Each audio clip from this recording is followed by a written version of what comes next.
Welcome to She Coaches Coaches. I'm your host, Candy Motzek, and I'm going to help you find the clarity, confidence, and courage to become the coach that you are meant to be.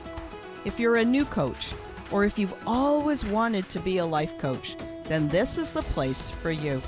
We're going to talk all about mindset and strategies and how to, because step by step only works when you have the clarity, courage, and confidence to take action. Let's get started. Hi, everyone, and welcome to this week's episode of She Coaches Coaches. I've got a special guest here with me today, and I am super excited for this conversation. Her name is Mona Tenjo, and she and I met on a live LinkedIn panel discussion. I really liked her approach, and she has got so much great information to share with us today. So let me tell you a little bit about her. She is a co-founder and CEO of Work on Your Business. That's the name of the company, as well as the co-host of a podcast called World of AI Podcast, and a multiple best-selling author. Recognized as a top 100 entrepreneur by Speakers Excellence, Mona has interviewed industry giants such as fitness icon Jillian Michaels and marketing genius Brendan Kane, shedding light on their success stories. She helps heart-centered coaches, and they hire Mona to get started with AI, to grow their business, free up their time, because they are sick and tired of complicated, confusing technology. And who wants inconsistent cash flow and frustration? They have that frustration as well. And so she helps them grow their business confidently on their own terms with super easy AI tools while having fun. And the bottom line is she helps them build a six-figure business in 2 years or less, guaranteed. Mona, welcome to She Coaches Coaches. I'm so glad you're here. Thank you so much, Candy. It's a pleasure to be here. Thank you so much for the invitation. Yeah. It was just so great to meet you on that LinkedIn panel. And as you were answering and, responding to some of those questions, I was like, oh, now this is an interesting person. I want to talk more with her. And then I thought, well, if I want to talk with you, I'm sure that my listeners also want to hear what you have to say. So AI. Like just those two letters is kind of like a mic drop, especially right now in the coaching industry. Tell me a little bit about how you brought your expertise, melded it with your knowledge of AI, and got to the point where you are right now. I would love to hear your journey. Yeah.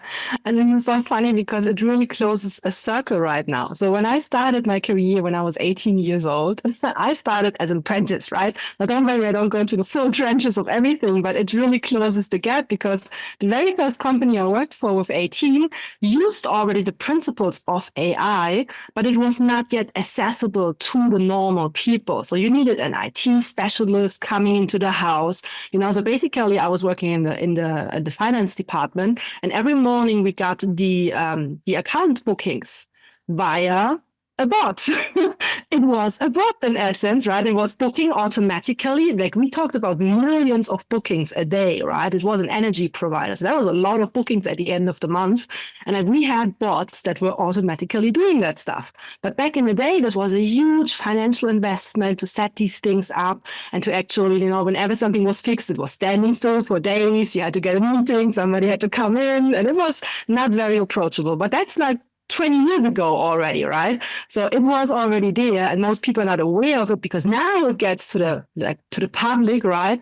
But it is around for a long time. And so throughout my career, I basically worked my way up. I was often like at the lower end of the food chains, and I worked my way up. And I had to do all the dumb work that nobody liked to do, right? Like normalize data. So that means everything had to be spelled the same. Like nowadays you have tools, you just run it over and it's just doing it automatically. Back in the days, I was that tool. So I was that person who had to go through 500 entries and make sure they're all written correct. And then I thought like, yes, I'm done. I only have 1,000 more. So that's how I started my career, right? And so throughout that, you can imagine that was a frustrating time. I was always thinking like, it's not a tool who can do that for me. Like, why do I always have to do the dummy work? So working my way through consulting and through many other like positions throughout my career. I ended up having a really great career in the corporate sector, having managed projects in the millions, IT projects, and then ending up and I realized there's so many small businesses out there who don't have access to the technology or to the knowledge, because that is a very highly paid position that I used to have, and most people couldn't afford hiring a person like that. And I decided, let me help small business owners also have access to that, because the big companies, they have it anyway. And I think AI really levels the playing field for everybody. So why not giving everybody the keys to the kingdom? That is wonderful. And I love the idea that you started out as the tool. Essentially the formatting consistency tool, right? Oh man. And with no tolerance either for errors. You had to be perfect. And so interesting. So this idea, like what I see is that you identified that gap. You identified the need. Here we've got great tools that are available to us. You've got a skill set that goes along with it. And then you see these small business owners and they're struggling, struggling for many reasons. I mean, small business is a complicated field, and there's many reasons why a small business owner might have some challenges, but specifically in this area. And so tell the kinds of small businesses that you love to work with and why these ones? I mean, I really love to work with coaches, which is why this is such a great fit being on the show here of She Coaches Coaches, because I love to work with the owner directly. So the person who makes the decisions, because especially with this, with AI right now, we talk about speed and speed of implementation. So this is like coming from big, I mean, I work with multinational companies, like most of them are slow. And it's just like, guys, we're wasting so much time discussing everything 20 times. Can we just keep moving? And then you see so many, like all the startups you see in the space, right? They're fast. That's why they're like successful. They're not necessarily perfect, but they are moving fast. And because they move fast, they can learn a lot in a very short amount of time. So I love working with coaches. I love working with solopreneurs. I mean, I have really worked with a lot of different people, but I think really the service-based enterprises are my core. Like they're the ones I can help the quickest, because it's something you can really I think really also looking into the future. Yes, we still need products, obviously, right? But where you really add value and where you can actually also as a business owner earn a lot is the knowledge sector. That's really the future, where you can sell your knowledge, your expertise.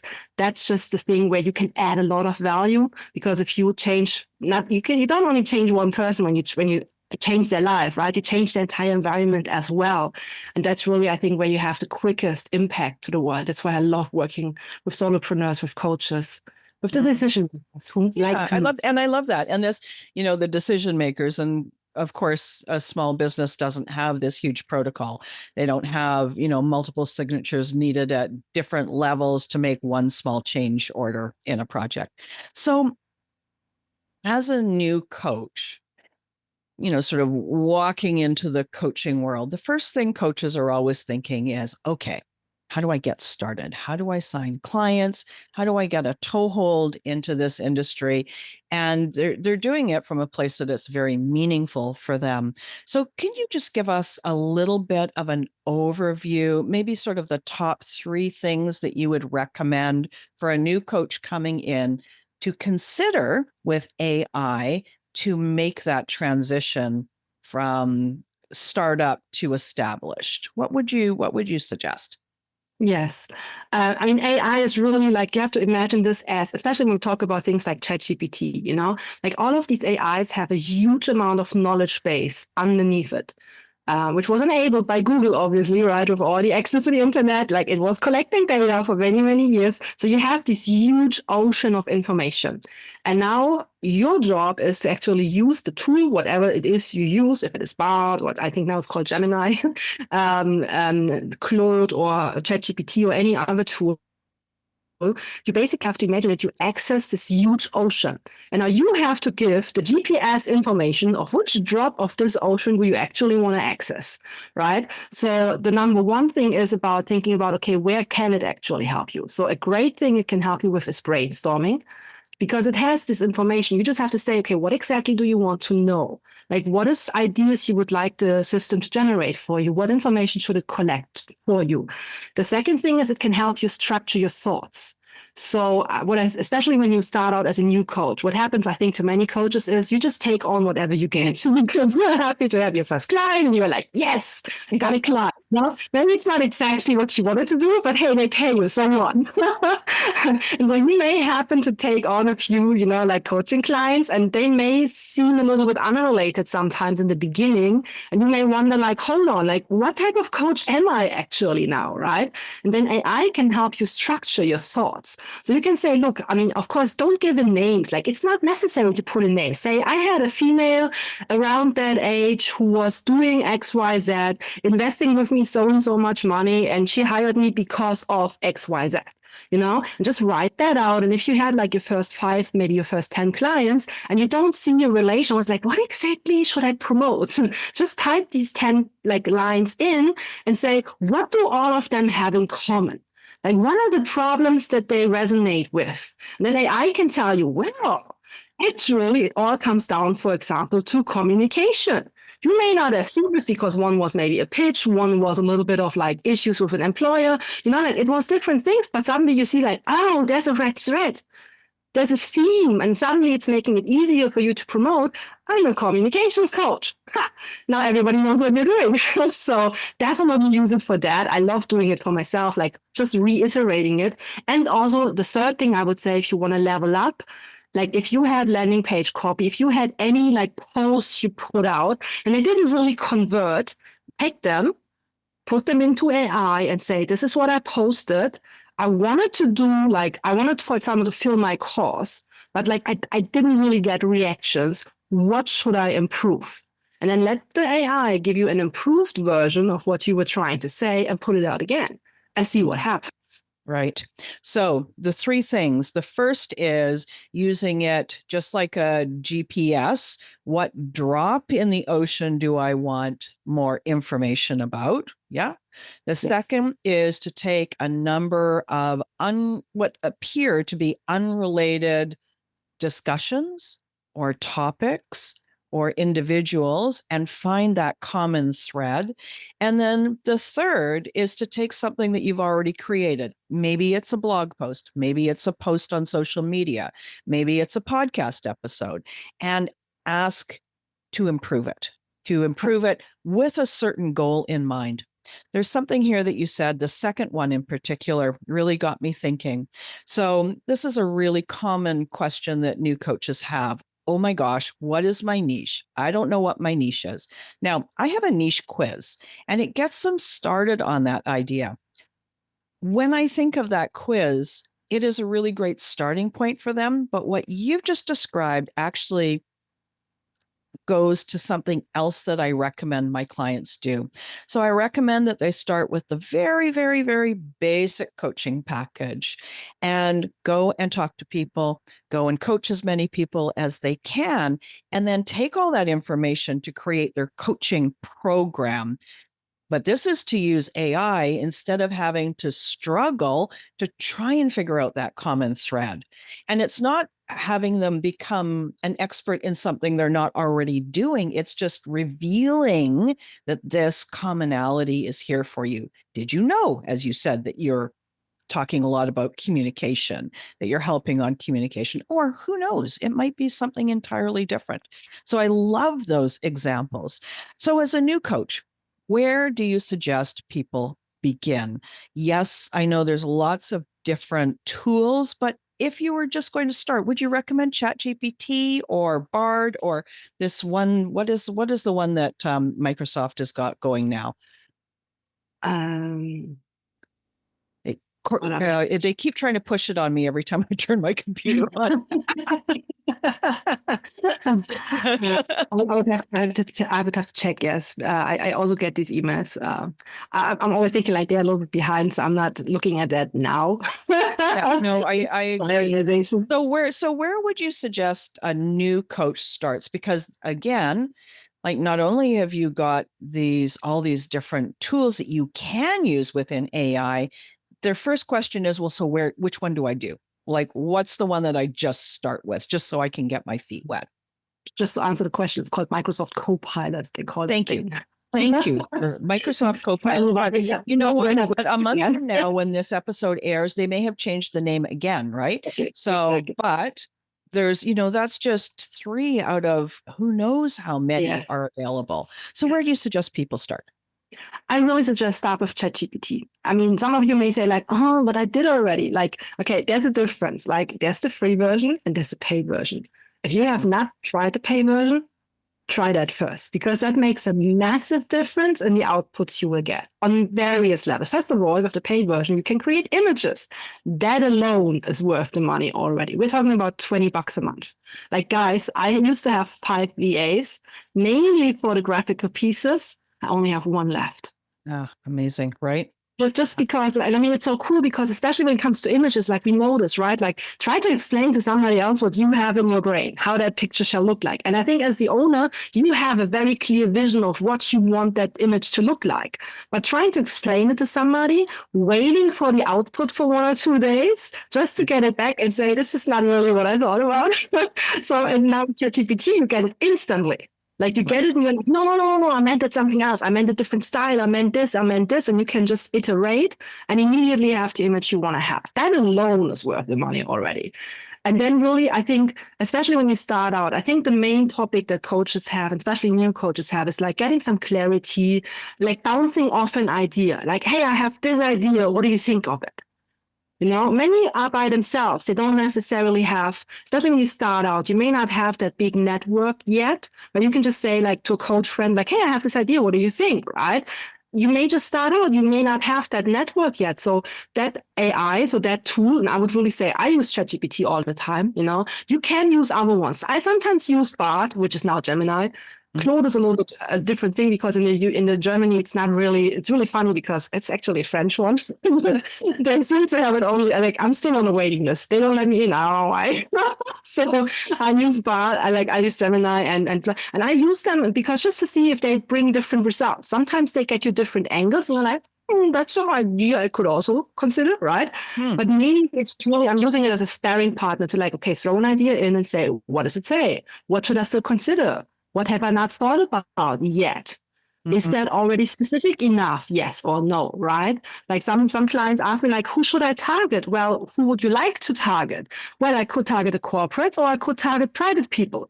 Okay. And now if you don't know the answer, ask ChatGPT, what do you need from me to help me make that decision? And it will say, well, you may want to think about like, how quick do you want to make money? How this, how that? Then you just enter your responses and it will say, well, if you want to make money quick, maybe corporate is not the way right now because it takes a bit of time. Anybody who's been in the industry can sign that. So it can help you make decisions, but of course you have to consider it depends on what you give it as information. So always keep that in mind. It's called the human in the loop. And this is one of the things that I find really interesting, and also a way that it's also almost easier for a coach, a properly skilled and trained coach, to use something like ChatGPT, because our role as a coach is to ask questions, right? And so the better questions that you ask, the more clear that you are with what you're actually looking for, the better the response, right? So This is the place where being a coach and AI is actually a great blend. Absolutely. It sharpens your communication skills, because if you put in information and you I hear this a lot, like, I didn't get this result I expected. Well, did you look back at what you entered? Was it specific enough? So for example, when people tell me and usually I do this in live sessions, okay, tell me what you want to know from ChatGPT and let's see how I would phrase that. And they tell me what they say and I'm like, Well, if you ask it that way, I would expect like a novel about what is marketing. So I guess that's not what you want. So what do you really want to know, right? So do you want to know, is this a good idea? Do you want to know how to get started, the first 5 steps? Do you want to know what options do I have? So you have to be really specific with your wording. Do you want a model that you can put your content in, like a framework to be filled, right? Or do you want to have a script? Or do you want to have a Facebook post text? You have to be specific with your wording. And I think this is a brilliant exercise for anybody who thinks that really think about, put something in and say, before you look at the answer, what would I have expected as answer, and check if it comes out right. So there's another piece here that we haven't talked about that I think is important as well. So new coaches, start with something like ChatGPT. Go for the paid version if your budget allows, because you're going to get that much better quality information out of it. Second, you need to be cautious about what you're asking for. If you're asking a question, you've got to get really specific about, why do I want that information? What am I going to do with that? And if you don't get the result that you're expecting, ask another question, ask a fine-tuning question, ask it to give you better results. When I think of ChatGPT, because I use it all the time, I think of it kind of like, I'm trying to figure out how to describe it. It's sort of like it's my puppy. I want you to go and get the bone. No, I don't want the sock. I want the bone. Bring me the bone, not the sock, right? This is what the sock looks like. This is a bone. Go and bring me the bone. So I try to engage that. It's like I'm having a partnership with it, right? Yeah. The other thing that I'd like you to speak a little bit about is personalizing it with your tone. So when you start as a brand new person with ChatGPT, you've got to put some stuff in there so it knows about you, what you're doing, how you speak, how you interact. It needs to know some things about you. So what do you suggest on that? Yes. If you have the paid version, you have the option to set custom instructions. So if you go to your profile to the bottom right side, to the bottom left side, there's a way where you can put instructions in. And the cool thing is that if you work for yourself, which most of you will do, you will write for your own business, right? In that case, you can really just put it on, like put in, and this is basically saying like, hey, asking you some things like, what are your hobbies? Like give me some backstory on you. How would you like me to formulate an answer? And you can put, like, if you say, I have a Facebook post that is exactly my tone, this is how I sound, copy it and put it in and say, this is an example of a post, how I sound, right? Please use that for future reference. Now, if you create a new post and you have those custom instructions active, it will automatically take that information. So if you use your own business, you only have to write it once, and then you just say, what specifically do you want to do now? Now, in my business, I have to always put that off because I'm writing for my clients. So I have to put extra lap of just adding everything into the chat. So it also works by putting it into the chat and say, okay, this is what I'm trying to do. This is what I'm doing. This is what I want to get out. And you can set a lot of different things to personalize it. So for example, you can set who's your target audience. Are you talking about new moms that just got a baby in the last 6 months who are staying at home? Or are you talking about a professional woman who has maybe teenagers? They will talk very differently. Mm-hmm. They will use different words. They will have different problems, right? So if you say, ChatGPT, this is my target audience, consider wording emotional pain points that this person has in this life situation. Is it a single mom? Is it a married person, right? That's also like having different problems, right? So you want to make sure that you give that information to ChatGPT, and you will get very different outputs, especially for the marketing text. Yeah. So everything that you say, Mona, then I have more questions and more thoughts about it. So just to stay with the newer user. So get the paid version if you can, enter your custom things. This is how I sound. This is what I actually talk about. This is my history. Here's something that I've written that sounds like me, and I want you to mirror my speech. One of the things that I've noticed is that oftentimes I'll say, write me a I don't know, write me a blog post or write me an email. And it will do its thing. It will write me an email. And I'm like, no, I want it a little bit friendlier, please. And then it comes back and it writes it.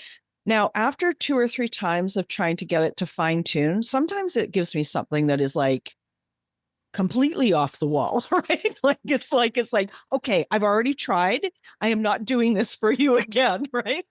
So, and then I'm like, okay, obviously we've exhausted the thought at the moment. So again, so this is a place for a little bit of patience, a little bit of curiosity, learning to be very clear on your communication, and using the tool in the way that it is designed to be used, right? Like it's not the same as a human.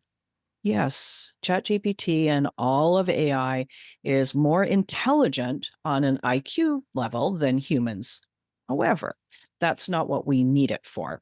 So let's talk a little bit about that. We've got this great tool that has all of this knowledge and intelligence right at our fingertips. And then we have coaches who are heart-centered and who really want to make a difference in people's lives. They want to have a positive impact on the world. How do we get those two things to come together in a way that is ethical, that is constructive, and also feels satisfying for that heart-centered entrepreneur? Absolutely. And this is a brilliant point, because as with any other tool that you use in your business, it is just a tool. So a hammer in itself is not good or bad. It's how you use it. Do you put a nail in the wall? Or do you use it for something really bad? like hurting somebody. So it's really about what do you do with it? And the same is with AI. And I think the ethical point is very important. It is totally okay to use AI. And, there are like different variations of AI. You have, most people don't even understand how far this already goes. You can have call agents that is basically an AI bot calling people up. It's totally okay, because many people have standard questions that anybody can answer, right? And if you maintain the knowledge base correctly of what is the typical questions that my clients have, many people are happy to get an instant call back at whatever time they need it and to get their answer. They just want an answer. Now, it is totally okay to use a bot. Just be transparent about it. Just say, hey, you are talking to a bot right now. And if at any point of that conversation you don't want to talk to me, just say it and we'll connect you to a real person. Cool, But you may have to wait an hour until that real person has time to respond to you.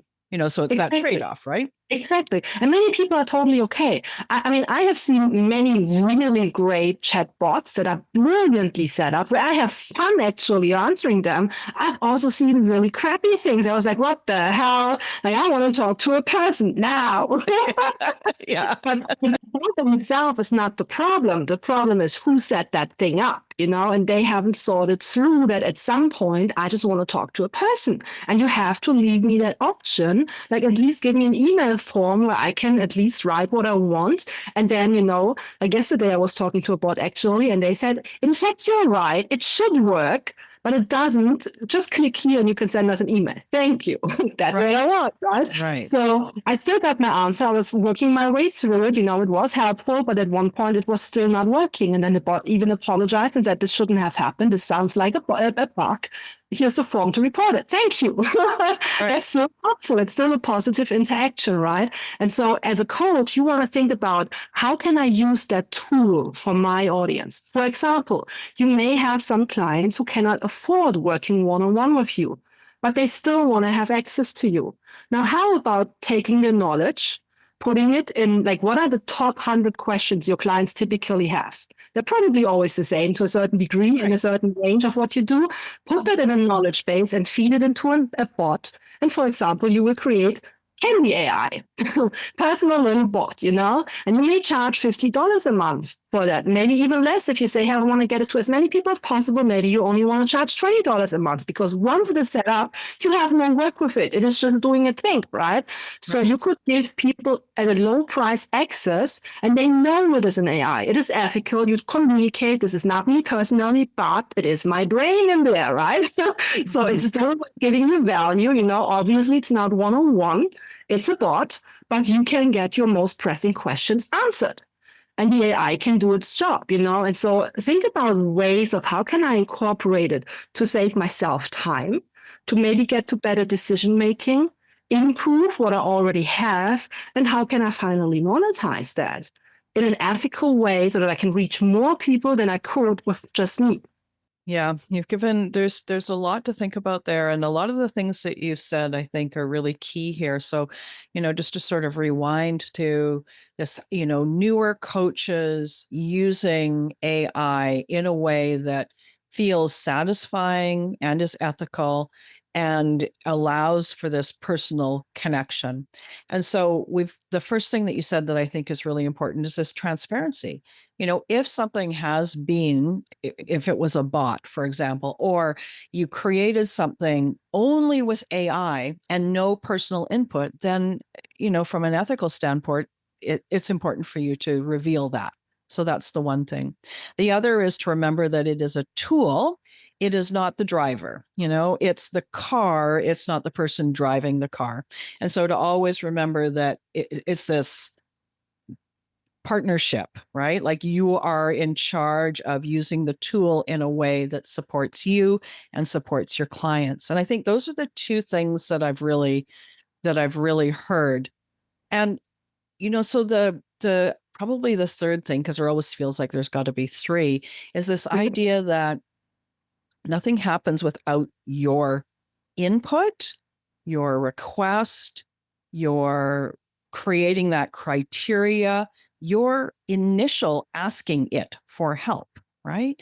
So there's that, you got to find your partnership about you as the coach using that tool, and like, how do you like to use it, right? Like if you have a hammer, for example, do you like to only bang certain kinds of nails, or do you like to use it to take a nail out as well? Or do you want to use it to, bring two pieces of wood together in a nice line?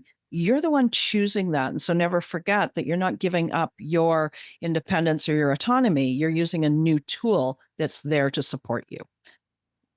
Anything else you want to add?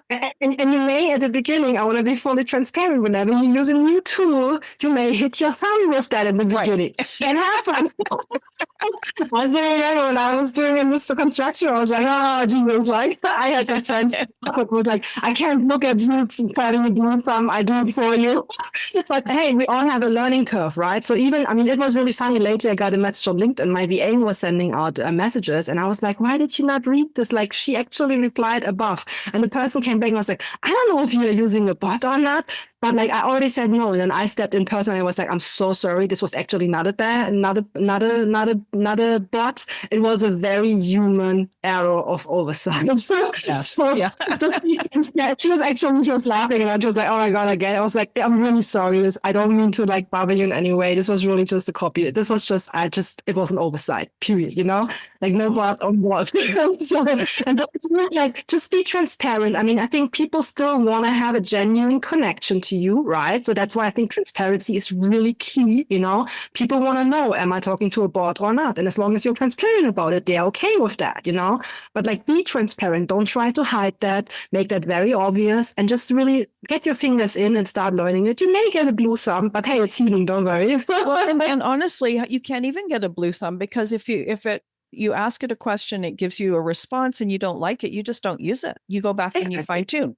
It's no different than when you were in university and you wanted to write a paper on something. You'd write the first draft and you'd look at it and go, oh, that's terrible. And then you would rewrite it, right? Right. And even the output is not final. Like, I take a lot of the things that I was like, I like the idea, and then I just grab it and I just work it out myself in a Word document. That's cool. But it's still quicker having a starting point than starting from a blank page, because I think that's what many people struggle with, the blank page. Yes, agreed. And so just before we wrap up, so there's a lot of you've covered a lot of tools, a lot of the benefits, a lot of, considerations. And for me, when I think about a new coach, back to the three things that you had said at one point in the conversation, use it to pinpoint a certain piece of information, use it to help you find the common thread in something, use it to create maybe a framework or maybe, some guidance on how to make something happen. And then one more thing that I like to use it for. So for me, what I often use it for is like you said, a starting point. I might say, I really want to do a podcast episode on this. And then I'll use it just for brainstorming, just for like ideas that I would never have thought of. But again, it doesn't happen if I don't like the idea. I might go, ugh, I don't like that one. Give me another one, please. So using it, get to know it. It's a very valuable tool that will save you time. But sometimes when you start, you find that you're spending more time because then it's like, well, what happens if I tell it to do this? What happens if I tell it to do that? So just be aware that there's a learning curve to go along with that. Gosh, Mona, this has been so great. So tell us, how can people find out more about you, about what you do, and about guidance that you can give them around AI and other things with their business? Absolutely. If you just type monatenjo.com, you will get directed to my LinkedIn profile, in fact. And this is where you find pretty much all the current links. So the website, work on your business, but also any upcoming events. I run a monthly challenge called Siri Boost My Coaching Business. It's on a monthly current. So if you happen to not see one right now, don't worry, 2 weeks later, you will see the new one. So there's one every month. Okay. Usually at the beginning towards the month. And I will announce this every time, like 2 weeks in advance.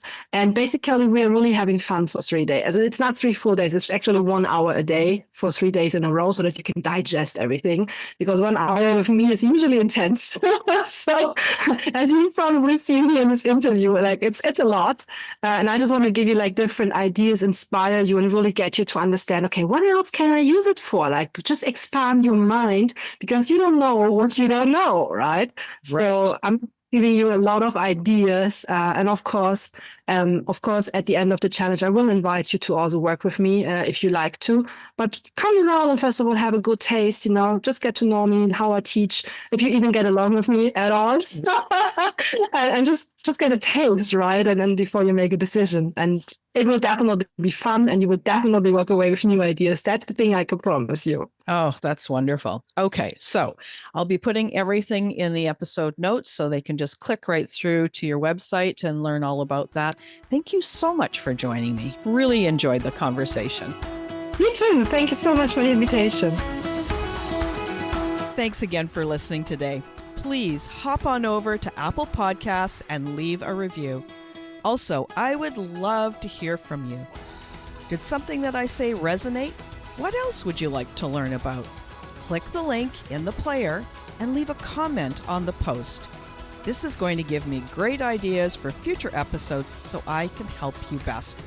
Join me again next week for more coaching, support, and teaching to help you become the confident coach you are meant to be.